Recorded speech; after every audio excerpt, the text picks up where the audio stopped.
Hi,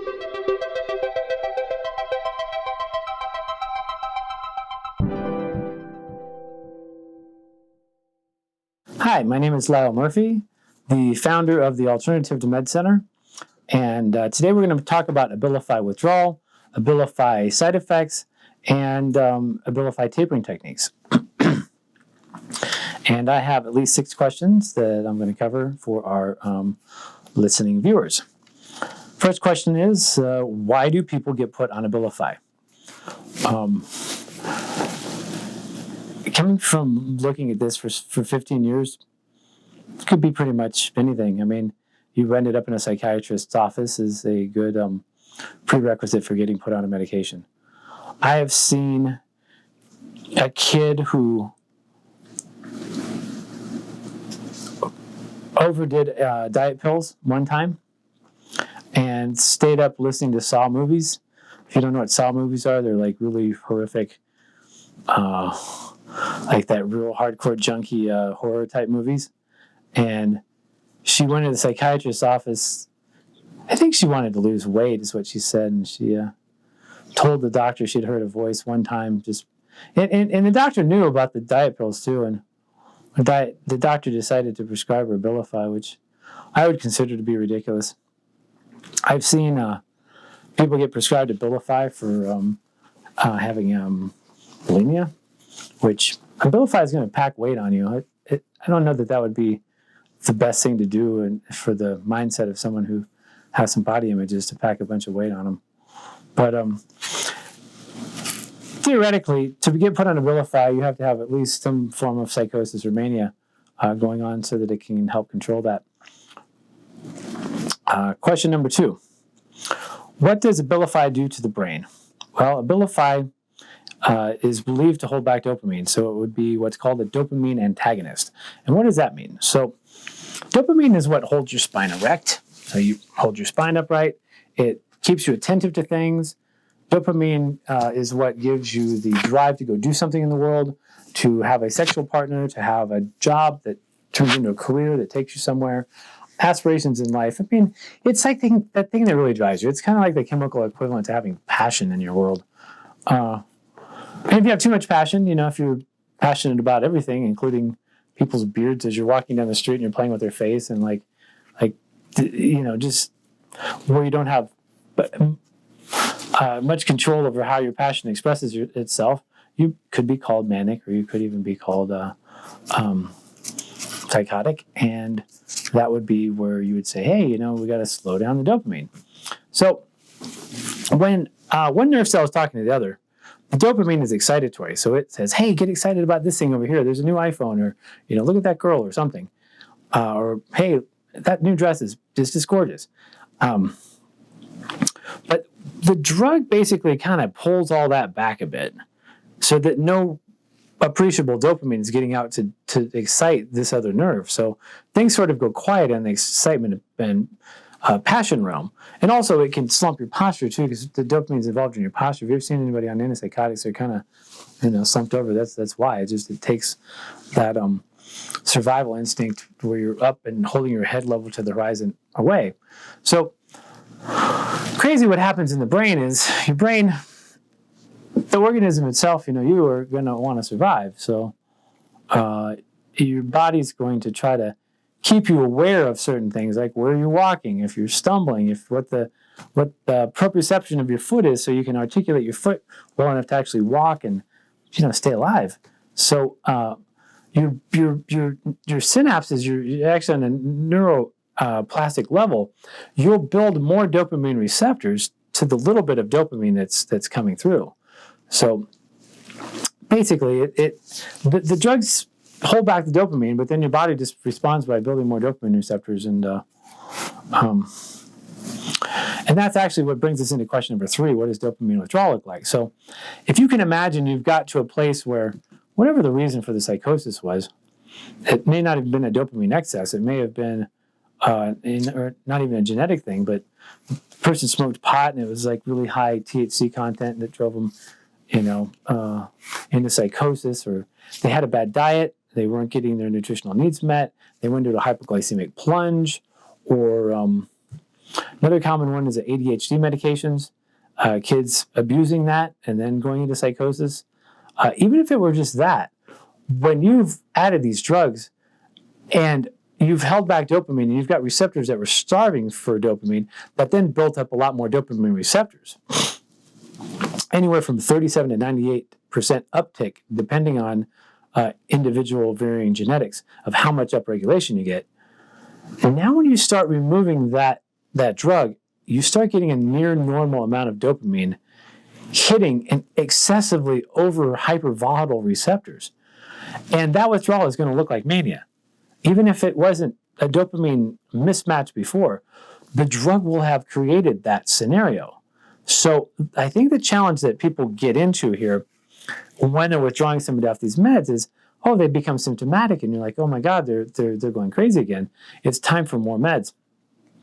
And I can see where that would be a very pragmatic observation, but I would like to invite people to have a slightly different viewpoint on this, just for consideration. After having done this for 15 years, yeah, there definitely are people who are good candidates for coming off antipsychotics and people who may not be the best candidates for coming off antipsychotics. A good candidate, let's say, someone that has periods of being brilliant and being high functioning mixed with periods of being a complete train wreck. These more schizoaffective dispositions are generally the better candidates. If you can imagine like an analogy where the process of getting through this antipsychotic withdrawal is kind of like trying to get this person, kind of like getting a logging truck down a mountain, okay? And it's a really icy road, and you've got this big 18-wheeler that's holding these big logs, and it's like, you got to be a good driver to get it down the road in the first place. You got to know what you're doing. You wouldn't want me doing it because I don't know how to drive an 18-wheeler, but somebody that knows how to drive that truck can get that down that mountain across those hairpin turns really well because they know how to use the brakes and the accelerator right and how to manage that big of a load and what the truck's capable of doing and then drive that truck down the road safely. Well, and especially if there's nobody in the passenger seat trying to grab the steering wheel. So that's kind of like what we're doing here. We're able to drive people down this mountain because we kind of know the twists and turns and what to expect, and we don't get necessarily freaked out by it. So how we would do a antipsychotic withdrawal typically is we would, when you're pulling back the Abilify, right, that's kind of the equivalent of stepping on the accelerator. They're going to start to rev up. So you have to do it slow. If you do it too fast, guess what? You're off the mountain. So you have to do it demonstrably slow. What is slow? Well, slow enough to not go off the mountain. Here, maybe that's 10% a week, 10% every 2 weeks. It depends. It varies on each person. I mean, a good average guide is you might want to etch out about 1 month for every year that a person's been on an antipsychotic medication. And that's to do with the entire formula, not to restrict a lot of the other things. So anyway, pulling back the Abilify is like stepping on the accelerator. There's a place right when you get right near the bottom of the mountain, when they're getting right to the end of that medication taper, even if you've done it slow, that you might want to use some bridge medications. But what generally happens is the person starts to come awake again. And that awake, hitting that excessive number of receptors, can look like mania. Maybe they're talking about things and, how they're related to Jesus or, do frogs have sex or something that's really sort of off-putting. It's reasonably okay as long as it's the stuff that's coming up has the time to integrate. If whatever's coming up is coming too fast for them to be able to integrate, then it's too fast. When a person's on these type of medications, they no longer are really concerned with so much like what sexual orientation they are, who they're attracted to, whether they question their religion or not, if their parents are overbearing. I mean, they're more sedated. They're not as they don't have much fight in them. But when you start pulling these medications back, all of a sudden that stuff starts to become relevant. And if it's coming too fast, if it's overloading them, you'll see it. I mean, it'll be evident. They've got to be able to be willing to go slower on that medication cut. Because if you go too fast, you're going to drive the truck off the mountain. Right at the bottom of the mountain, right when you get to the end of this withdrawal, especially if a person's been on it a while and you've seen some symptomatology sort of come up and sort of like with every medication withdrawal cut, with every cut, they get symptomatic and then they come back to a place where they've leveled out. You've seen that sort of pattern.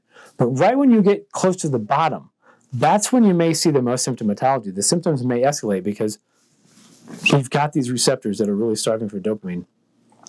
And now they're starting to get it, right? And the regulation, the re-regulation that's going to happen there, what's called downregulation, is going to take a minute. Well, on a different pathway, you could use a drug like Depakote. Depakote's going to be like the brakes. Like right when you get to the end, just hitting those brakes so that they can get right to the end of that withdrawal. So bringing in about 1,000 milligrams of Depakote right at the time you're getting the Abilify to come completely off is a pragmatic intervention. It's a pragmatic bridge medication. It's not that they're going to be on Depakote for the rest of their life. It's that it's just there to soften that last little bit of the withdrawal so that they can come off the antipsychotic, because coming straight off an antipsychotic, unsupported without other bridge medications, could be too much. It could be too much. Depending on the person, it could be too much. So it's not a bad choice to use a bridge medication right at the end of the taper.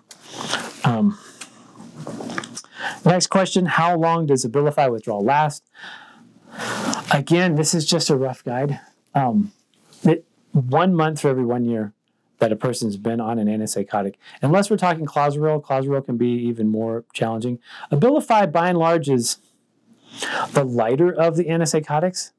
It's the most prescribed, but it's not quite like in the same ilk as Zyprexa, but they're all bad. I mean, all these medications do a pretty big number on upregulating the dopamine pathways. So you should know that. These are medications that you really do want to consider. Is there a different way to do this? Now, how long does Abilify withdrawal last? Let's say I do a cut today. How long is it before I'm in the clear from that cut? I mean, a person coming off of an antipsychotic, literally, they could have, they're not really out of the woods until about 3 months off the drug completely. And they're managing life and all the different swings that come with life. If it's a female, that she's making it through menstrual cycles well, without escalating at those times into mania again. These medications can have a backbite for a little minute. So you're looking for it to probably crescendo it anywhere from 5 days to 2 weeks. And then you want to wait for it to settle back down for sure before you make the next medication cut. And what does slowing down for sure mean? I mean, like, 2 real red flags for doing an Abilify withdrawal is if a person stops sleeping and they stop eating. Those are red flags. If those are starting to come up, you definitely have to go back up on the medications and do an intervention. Sometimes going back up on the medications, let's say you started at 30 and you're now down to like 5 and you tried to go to 2.5 milligrams and they're not sleeping and they're not eating and they're pacing back and forth, you may have to go back up to 30 for a few days and then back down to 15 for a few days. And they're sleeping and now you've kind of brought them back out of the woodwork. Then you might be able to go back down to 5.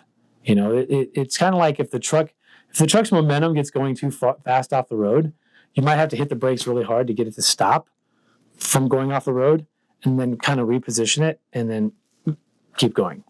So it happens. These are the most complicated withdrawals of them all. I wish we had an at-home program people could follow that I had confidence in for these type of withdrawals, but there's so many factors in what to look for. But like, let's say, for instance, you've got someone coming off these meds that had a certain religious upbringing. And as you're coming off the meds, they start questioning whether that person's the devil or the people next door are, not as faithful as they are or something. You just have to look and go, okay, is this kind of the normal things that someone going from youth into adulthood might contemplate? Because really, taking someone off antipsychotics, if they've been on it since a youth, it might look like they're going from 5 years old to a complete full-grown adult in the span of time that you're doing this withdrawal. You might see some rather unusual reconfigurings. But is it so much that you need to slow down? Well, that's where the art is. That's where the real art form in this is. Basically, you've got to integrate those feelings and be able to be at peace with it before you move on to the next withdrawal. And if that's not happening, you're going too fast. Can Abilify cause akathisia or tardive dyskinesia? Oh yeah, I mean definitely. I can't imagine what these folks go through that have akathisia or TD. Not only does it look horrific, but the reports of what they're experiencing on the inside is like nonstop terror, where they feel like there's a train running through their system at all times, and they can't get out of their skin to do anything about it. Now, conversely, we do not as often, but often enough, see people getting the akathisia coming off the medication. And we've used things like NAD, IV therapy to kind of bridge over that spot in people. There's other, basically it's probably like a dopamine misfiring thing. We're not exactly sure what does it, but it can be softened with other bridge medications, usually something like Depakote, a Valium, even for a short period of time. Now, do we want to get people hooked on Valium or hooked on Depakote? No. But to help a person through this withdrawal, if they're getting akathisia, maybe those things are temporary adjuncts that could be used to get past that. But generally, it's another indicator that you're going too fast with the withdrawal. So you might have to, if you're getting severe akathisia coming off of Abilify, you might have to get a liquid compound and cut it by smaller milligrams than what you would consider chopping the pills into. You might have to go even a milligram at a time, depending on how bad your withdrawal akathisia is. And number 6, can Abilify make psychosis worse? Any antipsychotic can actually make psychosis worse. Everyone has their own way of metabolizing these drugs. If it's not the normative way, it's called a genetic polymorphism. And the most common genetic polymorphism that will make Abilify go awry would be the CYP2D6. That's cytochrome P450 2D6. And if a person can't metabolize the drug well because that is plugged up, it could be the CYP3A4 as well. Both of those are involved in metabolizing Abilify. But this is where you get more of a chance of people having extrapyramidal symptoms like tardive dyskinesia, or having akathisia erupt from this. But those situations can then agitate someone even more. So I have seen it's not as common as people might think, though. I wish it was. I wish I could say, oh, you just get off your drug, it's going to make the psychosis better.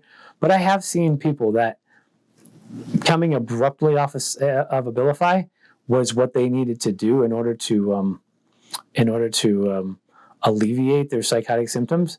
But we're talking that's very, very few people.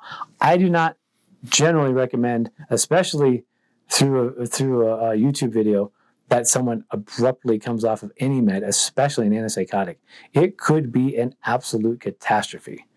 So how you might know that it could be that other thing is if your son or daughter or your loved one or you was reasonably okay, and then you're having what would seem to be an adverse reaction, then that might be the case where the drug could be causing the problem. And hopefully, I pray that you're working with someone who can help you and has some knowledge of adverse reactions from antipsychotic medications. Unfortunately, I don't have a lot of faith in a lot of these prescribers. I see things that are so ridiculous. Of course, I am, obviously, what's the word? Not jaded, but biased, because, I don't see the people don't call me if their medication's working for them. They call me when something's wrong. So I see all the cases stacked up where something's wrong. So I have to concur that I have that sort of bias. But I have seen Abilify make the psychosis worse. And another thing that's probably good information for people to have is if if the drug's not really making the situation better, if they're still hearing voices, they're still having some overt symptomatology, that's there might be other things going on there. There might be some organic brain damage. There might be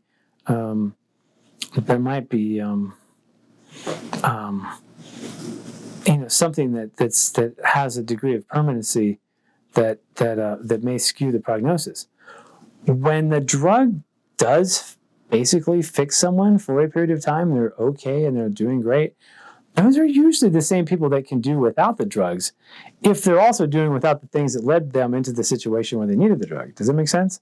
So like the people that are responding to the medications are typically the population that respond really well to the nutraceuticals instead of the medications. Okay, I hope that answered enough questions for you, and feel free to call the center. And also, you want to, wherever it is on your screen, like this video and subscribe to our channel so you can get more information about these medications, some information you may not hear in other places. Thank you very much.